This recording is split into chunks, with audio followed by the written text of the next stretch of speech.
హే everyone! Dasara వచ్చేస్తుంది గదా! మన స్టైల్‌లో దుర్గామాతను డ్రా చేద్దామా? సరే చూడండి. అన్నింటికంటే ముందు వీడియోలో చూపించినట్టు టూల్స్ తీసుకోండి. పేపర్ మీద సెంటర్‌లో ఒక సర్కిల్ డ్రా చేయండి.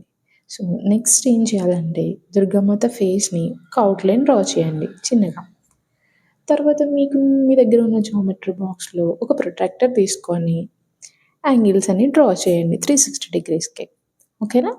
నెక్స్ట్ తర్వాత మన దగ్గర ఉన్న స్టూడెంట్ వాటర్ కలర్స్ ఉంటాయి కదా! జస్ట్ అవి సరిపోతాయి మన డ్రాయింగ్‌కి. సో, అది తీసుకొని మీ దగ్గర ఉన్న ఒక పెయింట్ బ్రష్‌తో రాండమ్ ప్లేసెస్‌లో వాటర్ స్ప్రెడ్ చేస్తూ, కలర్ యాడ్ చేస్తూ ఉండండి. ఓకే. ఫైనల్‌గా జస్ట్ ఒక సింపుల్ లుక్ చూపిస్తా. చూసేయండి. ఎట్లా ఉందో చెప్పండి? రిమైనింగ్ ప్రాసెస్ నెక్స్ట్ పార్ట్‌లో చూద్దాం. Until then bye bye.